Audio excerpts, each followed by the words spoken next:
사람은 언젠가는 가요. 어떤 사람은 아직도 100살이 넘었는데도 살아계신 분이 있고, 어떤 분은 태어나자마자 가는 사람도 있습니다. 올 때는 순서가 있었는데 갈 때는 순서가 없어요.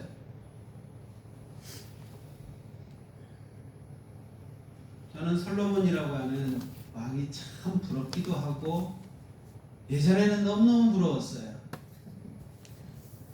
예전에는 가진 게 많은 사람이 그렇게 부러웠다니까요.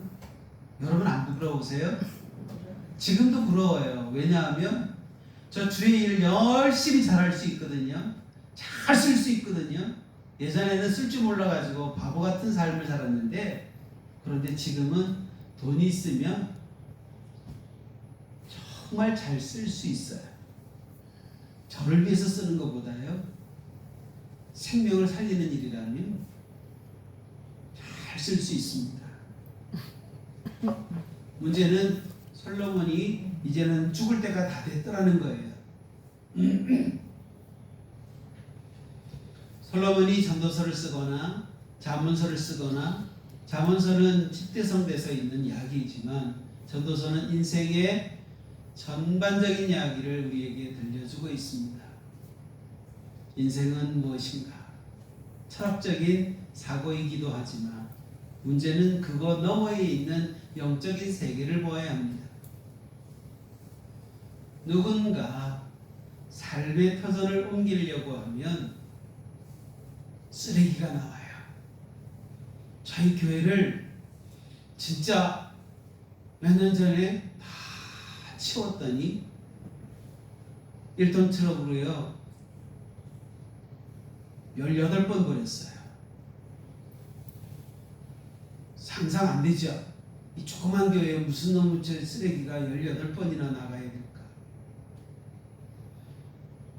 혹시 그냥 그때 나간 것 중에 그 포도잔을 이렇게 하는 그 주전자, 그것도 아마 버려졌을 것 같아요. 생각에.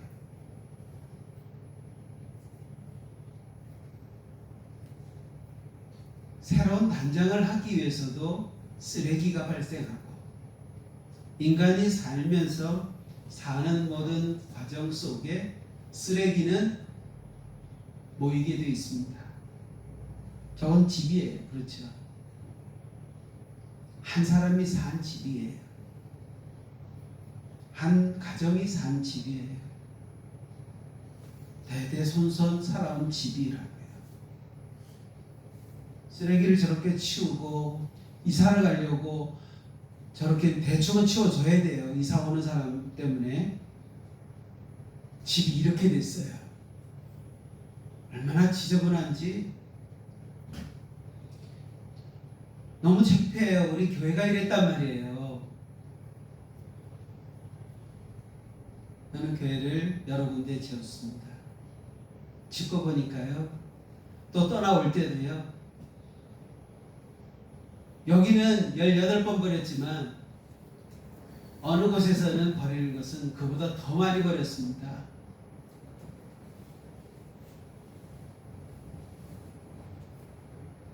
효용 가치를 상실하여서 더 이상 사용하지 않거나 타인에게 인계되지 않은 모든 것을 폐기물로 분류되어서 처리를 합니다.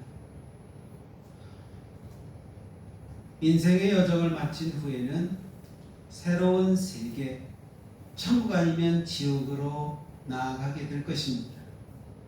둘 중에 하나밖에 없습니다. 선택사항은 우리가 선택하는 게 아닙니다. 그때도 마찬가지여서 마지막 순간에 남아도는 것이 있다면 그것이 바로 쓰레기일 겁니다. 좋게 비유해서 쓰레기예요. 나쁘게 얘기하면 그냥 쓰레기는 한번 버리면 없어집니다만, 그러나 인생이 살다가 남은 그 인생의 쓰레기는 우리 몸에 축적되어져서 쓰레기가 모이면 어떻게 됩니까? 벌레들이 들들합니다. 예전에는 바퀴벌레가 그렇게 많았는데요, 지금은 이상한 벌레들이 너무너무 많아졌습니다. 그 벌레들이 우리의 주변을 맹맹 돌기도 합니다. 솔로몬이 이것을 본 겁니다. 마지막 순간 내가 어떻게 다 누리고 다 가져보았고 다 지혜로 행해봤더니 남은 인생이 바로 이렇더라라고 하는 것을 우리에게 유언을 남기고 간 겁니다. 그가 한 이야기가 뭡니까? 헛되고 헛되며 헛되고 헛되니 모든 것이 헛되도다. 우리 인생들은 쓰레기를 잔뜩 짊어지고 사느라 고생만 죽도록 했습니다. 누구에게 속아서요? 주님 못 만나서 그래요. 주님 만났더라면 이 헛되고 헛된 인생 무상의 모든 것들을 우리는 새롭게 발견했을 겁니다. 쓰레기를 저렇게 그냥 다 짊어지고 사느라 어떤 것이다. 여러분 몸에 이런 것이 다 있는 거. 어떤 사람들은 질병으로 올 것이고 어떤 사람들은 정신병이 올 것이고 어떤 사람들은 두 다리가 다 걷지 못해서 절단하는 사람도 있을 것이고 어떤 사람은 어때요? 눈으로 보지 못하고 세상에 아무리 아름다운 것이 있다고 할지라도 다 버리고 가야 하고 내가 다 누렸던 모든 것들이 이제는 무엇으로? 쓰레기로 다 버려야 하고 하나님 나라에 갈 때는 아무것도 가지고 가지 못한다는 거죠. 해 아래에서 수고하는 모든 수고가 3절로 4절에 사람에게 무엇이 유익한가? 한 세대는 가고 한 세대는 오되 땅은 영원히 있도다.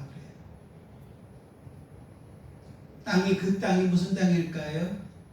에덴 동산 이야기. 하나님의 나라.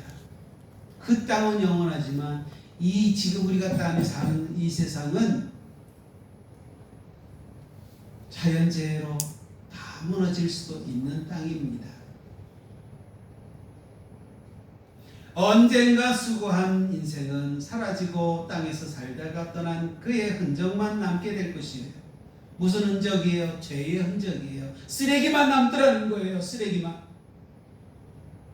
그 쓰레기가 대대손손 유전되어서 이 사람, 저 사람, 그 죄를 며느리를 보면 며느리에게, 사위를 보면 사위에게 그렇게 해서 이것저것 저렇게 해서 가지치기 하듯이 계속 번져나오더라는 거예요.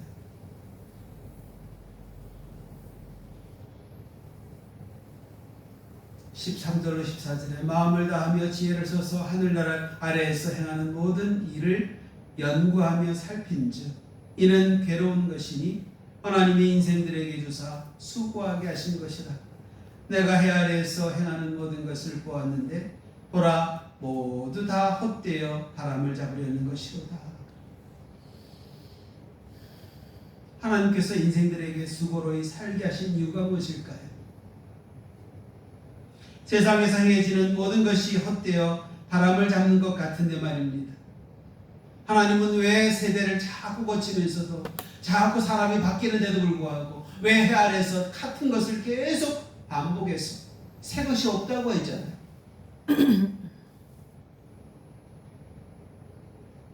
17절로 18절에 내가 다시 지혜를 알고자 하며 미친 것들과 미련한 것들을 알고자 하여 마음을 썼으나 이것도 바람을 잡으려는 것인 줄을 깨달았도다.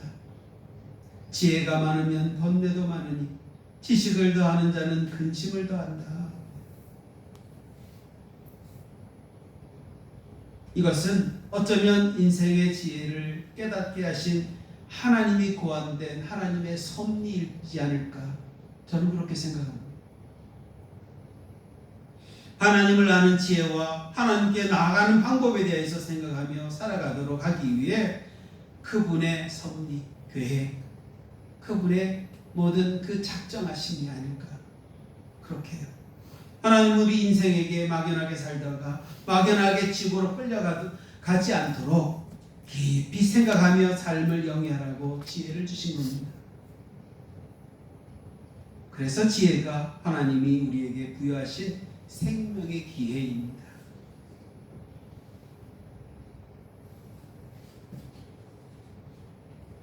매년 초가 되면 우리는 뭘 합니까? 새로운 계획을 세우고 새로운 일을 하기 위해서 뭔가 목표를 정하고 매일 순간마다 작정하죠. 사람이 사는 곳엔 새로운 게 없습니다. 지금 우리가 추구한 것이 전에도 있었고 해마다 새롭고 행복하고 형통하고 복된 삶을 원하지만 한 해를 보내고 나면 별로 새로운 것이 없다는 것을 깨닫게 됩니다. 사람들이 원하는 것은 되게 새로운 환경을 원하죠. 북한같이 이런 억압된 곳에 사는 사람은 이곳이 뒤집어져서 새로운 나라가 됐으면 좋겠다. 그러지 않을까요? 만약에 지금 있는 우리 대통령이 억압하고 우리를 폭력적으로 만들고 그렇게 해나가면 여러분은 어떨 것 같아요? 이 나라가 뒤집어졌으면 좋겠다. 그런 마음이 안 들까요? 그렇지만 그 세대가 지나가고 나면 똑같다는 거예요. 그리고 또 한 가지를 원하는 게 무엇이든 잘 되는 걸 원합니다. 여러분도 그렇지 않나요? 오늘도 잘 되고 싶고 많은 것을 누리고 싶고 많은 것을 소유하고 싶고 모든 것에 있어서 지혜가 남들보다도 더 풍성하여져서 남들 위에 서고 싶은 게 인생의 목표가 아닐까요? 그렇기 때문에 안개 속에서 안개 속이라고 제가 제목을 붙여놨습니다. 안개 속에서 실제를 찾는 첫 걸음, 그것은 지혜를 구하는 겁니다. 아멘. 주님을 찾는 겁니다. 아멘. 10년이 되고 나면 그러잖아요. 어느 나라든 막론하고 행복하기를 바라는 것 같습니다.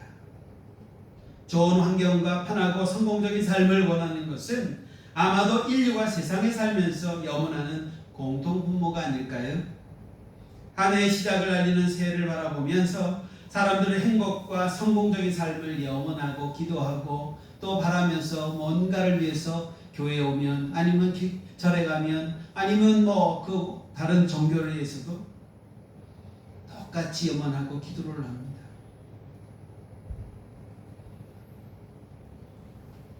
송구영실 예배를 드려보면 똑같아요. 맨날 똑같은 거예요. 어떻게 이렇게 똑같지? 그런데 하나님은 왜 1년에 많은 그 절기가 있는데 그 절기를 사람들이 거치면서 무엇을 깨닫게 하시려고요? 하나님이 이 모든 세계의 질서의 원인이시라는 것. 그것을 하나님을 발견하기를 원하시는 하나님은 그 하나님께서 나아오는 자를 맞이하시더라는 거예요. 그런데요, 새로운 걸 자꾸 찾으려고 해요. 하나님께서 세상에는 새로운 것이 없다고 그렇게 얘기해 주었는데도 불구하고 있는 것처럼 살아요. 사람은 항상 새로운 것을 추구한다 한 것마저도 다 옛날에 있었던 것들이에요.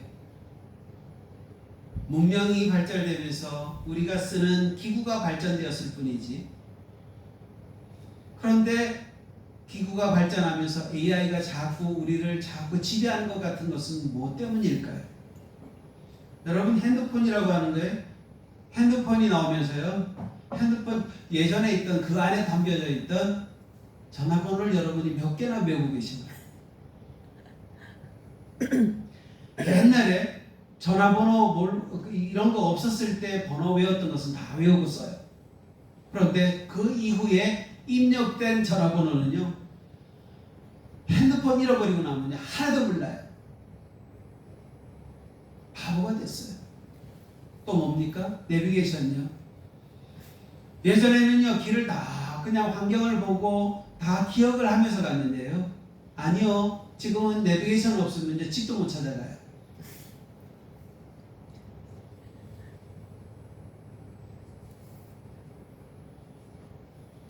새롭게 변해서 그럴까요? 아니요. 머리를 쓰지 않기 때문이잖아요. 지혜를 써야서 그것을 구함으로 모든 것에 다 새로운 것에 우리의 것으로 만들어야 되는데 만들지 못한 탓이 아닐까요? 사람이 아무리 신앙적으로 새로워지려고 노력을 해도 결코 새로워질 수 없다는 것도 이미 인류 역사 속에서 있었던 이야기입니다. 우리 목사님이 저와 함께 지금 같이 사역을 같이 하면서 사람을 만나며 사람을 이렇게 변화시키려고 애써 보고 계십니다. 그렇죠? 변화된가요?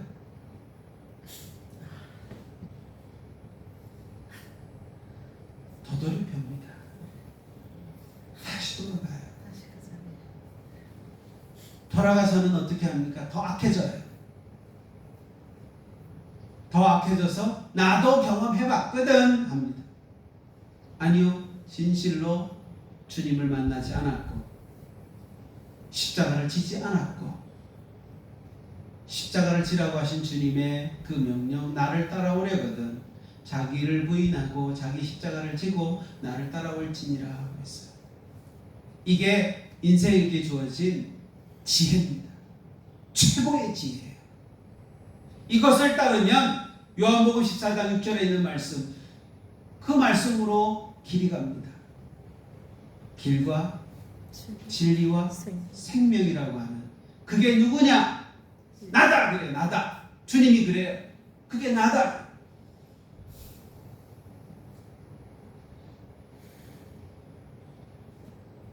새해를 살면서 새로운 마음을 갖는 것은 헛된 일입니다. 혹시 마음먹은 대로 원하는 것을 이루었다고 해도 얼마 지나지 않아서 별 새로운 것이 없음을 알게 됩니다. 영적인 세계도 똑같습니다. 그렇기 때문에 매일같이 사도 바울 선생은 자기가 고백을 해요. 나는 매일 죽노라. 주님이 우리에게 이야기하는 건 뭐냐면 제발 네 것 버려라. 네 것으로는 하늘나라 갈 수 없고 하늘에서 내려온 것 가지고 하늘로 가는 거야. 아멘. 왜 세상에서 내가 경험해보지 못한 것 수많은 인류들이 다 경험했지만 내가 경험하지 않았던 것은 새로운 것처럼 착각을 하고 있습니다. 아니에요. 그게 새로운 것이 아니에요. 성경을 읽는데 매년 연초에 그럽니다. 올해는 1도, 내년에는 2도, 그 다음에는 3번, 그 다음에는 어떤 이는 8도, 어떤 이는 10번 읽어야지. 있는 사람 분명히 있습니다. 읽으면서 뭘 깨닫습니까? 성경 안에서 무슨 진리를 발견합니까? 그냥 읽었다 라고 하는 새로운 목표만 있었지 그것이 진짜 안에 담겨져 있는 새로운 세계, 새로운 하나님의 우리에게 주어진 그 뜻을 알지 못하더라는 거예요. 말씀 한 구절 한 구절 읽으면서 주님을 못 찾으면 그것은 읽거나 마나입니다.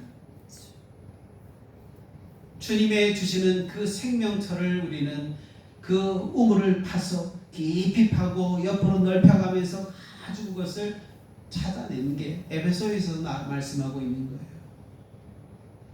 우리는 얼마나 깊고 넓고 오묘한지 이것을 우리는 발견할 수 없다고 얘기해요. 우리 스스로 알 수가 없습니다. 사람이 뭘 성취해도 새로울 것이 없다는 얘기예요. 뭐 때문에 새로운 것이 아니라고 얘기해요? 네 마음대로 네 것 누리면서 네가 많은 것을 가지려고 하는 것은 똑같다는 거예요. 남을 위해서 헌신하는 사람 가끔 있습니다.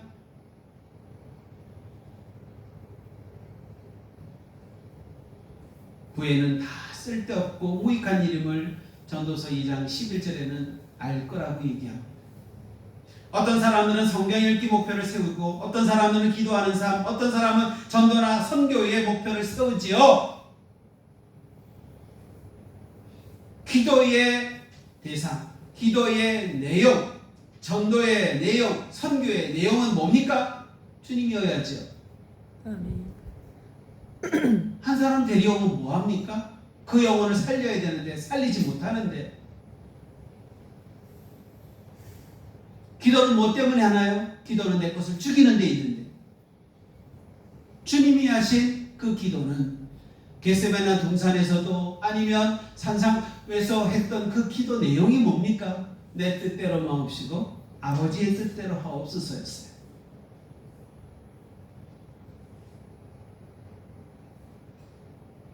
사람이 신앙적 목표를 세우고 사는 것이 자기를 부인하거나 자기 십자가를 지는 것과는 무관한 것임을 우리는 발견하게 됩니다. 오히려 말씀을 부인한 삶을 살면서 우리는 말씀대로 산다고 합니다.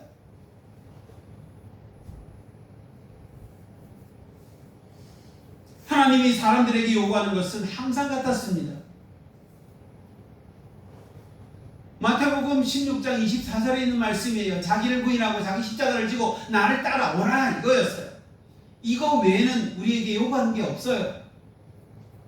너 믿음 많이 가졌니? 아니요, 믿음이 어디 있어요? 믿음도 하늘에서 우리 주님이 주셔야 믿음을 지지요. 기도요? 주님이 나와 함께 하셔야 뭐라고 합니까? 내 이름으로 구하라고 했죠. 예수 그리스도의 이름으로 구할 때 내가 여지껏 너희들이 하지 않았으나 이제는 해봐라. 그러면 내가 주신다, 이거잖아요. 말씀을 오해하는 것은 찾는 진리에 우리가 어떤 길로 가느냐가 문제입니다.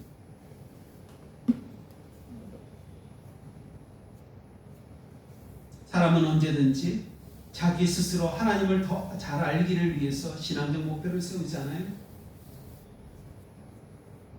스스로. 이건 뭡니까? 사단의 밥이 된 거예요, 이미.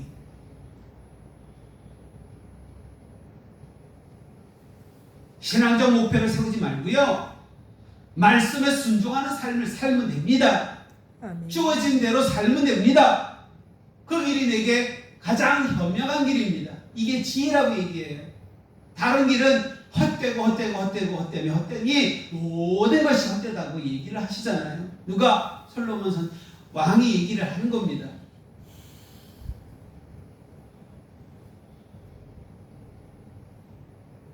그렇게 사느라고 너무나 피곤해 하시잖아요. 마태복음에서 뭐라고 합니까? 수고하고 무거운 짐진 자들아, 11장 28절에 다 내게로 와라. 내가 너희에게 주는 이 멍에는 쉽다. 십자가인데 그것은 쉽다고 얘기하시고 가볍다고 얘기하고 그러시잖아요.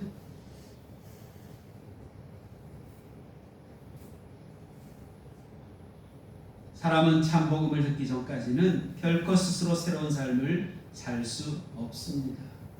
그리고 사람은 또 그 길을 멈추지 않기에 헛되고 헛된 인생을 계속 허무하게 살아가는 겁니다. 그럴지라도 새로운 삶을 살지 못해요. 주님 만나지 못하면.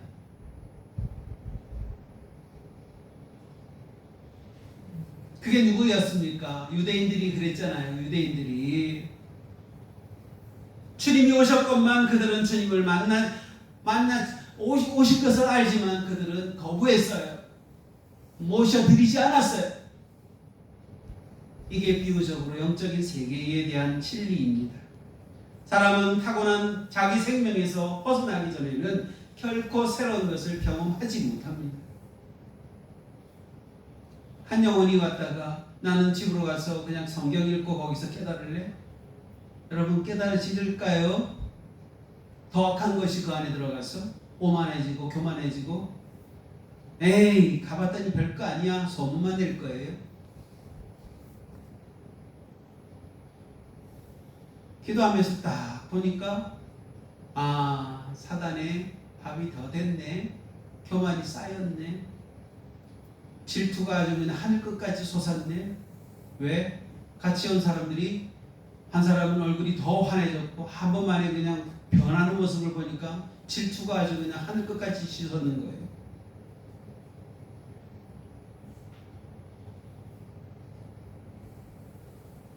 사람의 생명은 늘 스스로 새로워지기를 위해 노력을 하지요. 그것은 인류가 시작된 이래로 계속되고 있는 거예요. 지금까지 사람들은 늘 새로움을 추구했지만 새로워지지 않았어요. 그들이 새로워지는 유일한 길은 죽고 다시 태어나는 거예요. 리셋되는 거예요. 리셋. 다시 태어나는 거. 그게 거듭남입니다. 갱생하는 거예요. 갱생. 사람의 생명을 입고 태어난 사람은 육신에 속한 삶을 살아갈 뿐입니다. 그것은 항상 자신의 이기적인 정욕을 채우기 위한 노력일 뿐이고 때때로 하나님의 사랑하는 행위로 나타날 수도 있지만 실상은 자기를 사랑하고 자기 정욕을 채우려고 하는 행동에서 기인된 얘기예요. 사람들이 그토록 원하는 교회 부흥이나 복음 증거도 동일합니다. 사람은 선하고 이웃을 사랑하며 깨끗하고 정결하고 보람된 삶을 추구합니다. 이 또한 자기 만족을 추구하는 삶인 거예요. 그렇죠? 인생에서 최고의 어떤 그런 목표를 두고 위슬러가 뭐라고 합니까? 5대 그에서 최고의 그 어떤 경지, 그것을 심리학적으로 이야기를 합니다. 그것은 사단이 내오는 우리에게 그걸 갖다가 교회로 들어옵니다. 아니에요. 그거 큰일 납니다. 사람이 그 같은 삶을 추구하는 것은 인류 역사 이래로 바뀐 적이 없습니다. 그러나 결코 그처럼 살 수 없다는 것도 바뀐 적이 없는 거예요. 더 이상 무익한 목표를 세우지 맙시다. 새로운 걸 갖다가 한 해 뭐 하겠다고? 아니요. 이루려고 하는 것은 이루어지지 않습니다. 그러니 시간 낭비죠. 예배에 소홀하면서 나는 내일 이렇게 할 거야. 그런 사람은요, 지금 복음을 듣고 지금 바꿔야 되는데 언제예요? 내일부터 하는 사람은 영원히 바뀌지 않는 사람이에요. 복음을 들었는데 예수 천당 불신 지옥 이 소리만 들어도 구원받는 사람이 있었죠, 옛날에는. 그런데 지금은 어때요? 그런 소리 들으면 미친놈이라고 해요.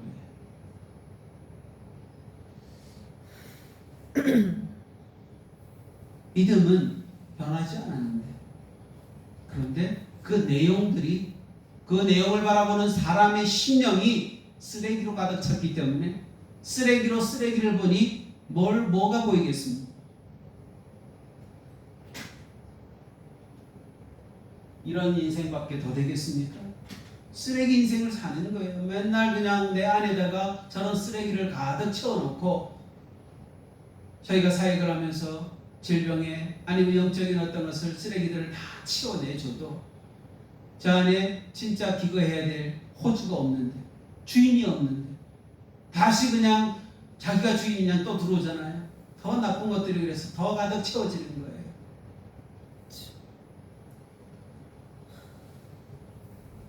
여러분은 스스로의 능력으로 아무것도 바꿀 수가 없습니다. 목사님 바꿔지든가요? 안 바꿔지죠? 네, 사모님 바꿔지든가요? 안 바꿔져요. 내가 바꾸려고 하면 더 악해져요. 그럴 때는요, 주님께 맡기세요. 저는 죄인입니다. 저는 솔로몬이 구하는 것처럼 똑같은 거예요. 나는 죄인입니다. 나는 내 것으로 아무것도 할 수 없는 죄인입니다. 저를 좀 살려주세요. 그러면서 자기 십자가를 지고 주님을 따르면 그곳에 길이 보입니다. 그곳에 진리가 알게 됩니다. 깨닫게 됩니다. 그리고 나니까 그곳에 간이 생명이 있습니다. 거기에 그분이 주님이셨어요. 그곳에서 만났더니 내 것은 없고 주님이 계셨는데 내 인생의 모든 화두가 주님이었다는 사실, 내 언어가 주님의 언어로 모든 것이 변화가 된 모습으로 바뀌었더라는 거예요. 기도는 마찬가지요. 기도 언어도 금식도 모든 것을 무엇을 발견하기 위한 도구예요? 주님 만나는 거예요. 주님. 예수 그리스도를 만나지 못하면 구원과는 아무런 상관이 없어요. 사랑하는 성도 여러분, 주님 만나지 못하면 매일 예배 드려도 아무 소용이 없고 많이 그냥 찬양을 하면서 감동적으로 무슨 감격적인 그런 뉘앙스로 감동을 받았다고 할지라도 신앙과는 아무런 상관이 없어요. 믿음과 아무런 상관이 없고 구원과도 아무런 상관이 없어요. 쓰레기만 내 안에다 가득 아주 뭐라고요? 포장만 잘해가지고 그냥 쌓아놓는 것 뿐입니다.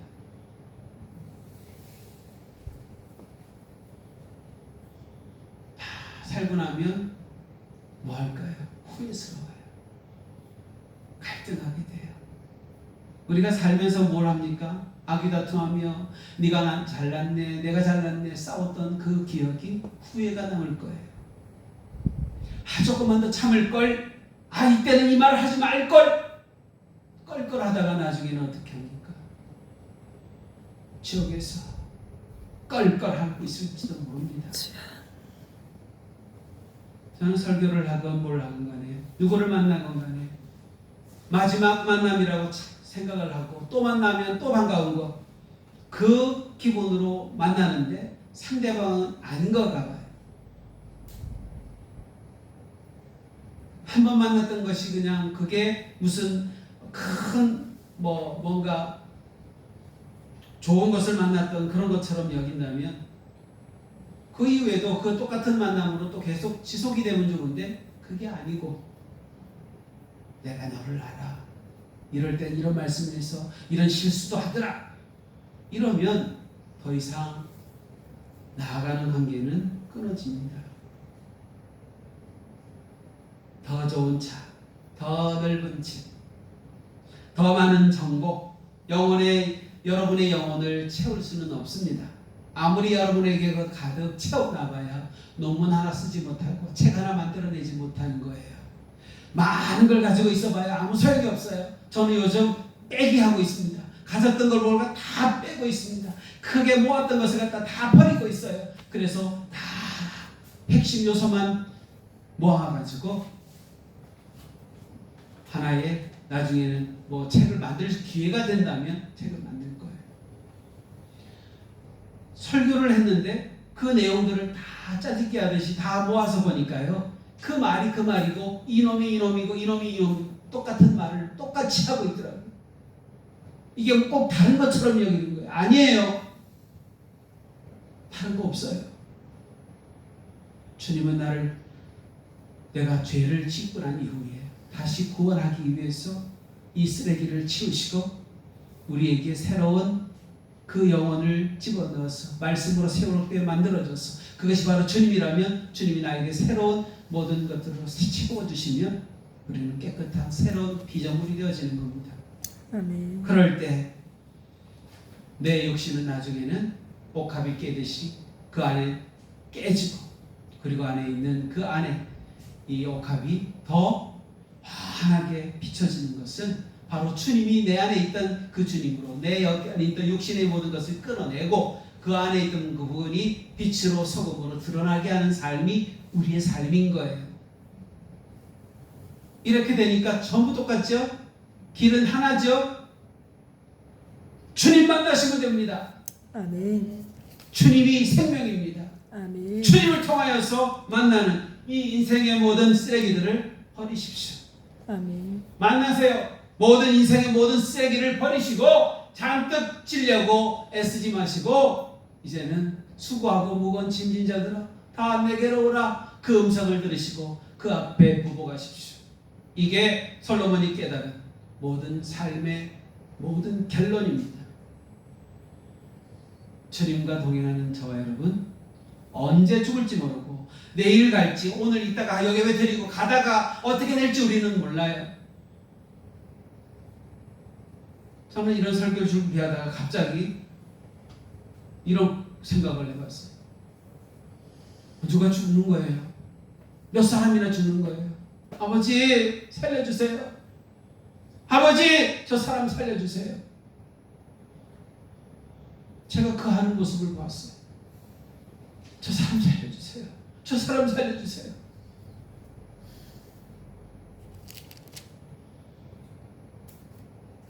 몇 사람인지 모르게 오늘 저에게 그 모습을 보여주었어요. 안 돼, 안 돼, 가면 안 돼, 가면 안 돼. 무슨 일이 있을까? 안 돼, 걱정이야, 안 돼. 예, 저와 여러분은 하늘나라에서 만나야죠. 아멘. 그곳에서 꼭 만나야 되죠. 사명 다 하시고 그 사명으로 나중에 상 받는 거 봐야죠. 그죠? 저는 그것을 꿈꾸고 기대하며 그렇게 삽니다. 인생 살아가는 것은 주님이 원하시는 대로 나아가기를 예수님의 이름으로 축원합니다. 아멘. 기도하겠습니다.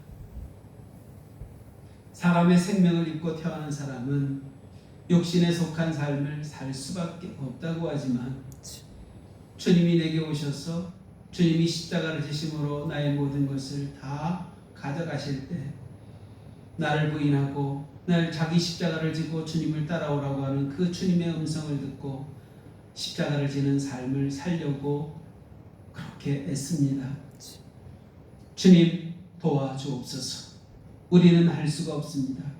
우리는 도무지 그 길을 갈 수가 없으나 주님이 함께 하시면, 주님이 우리를 인도하시고 동행하시면 그 모든 것을 다 이길 수 있습니다. 아멘. 쓰레기를 다 치우게 하시고 오직 주님이 원하시는 삶을, 아버지여 악취가 나는 인생의 모든 삶의 그것들을 근원을 끌어내고 예수와 함께 동행하는 삶 속에 천국을 소망하는 저희가 되게 하옵소서. 아멘.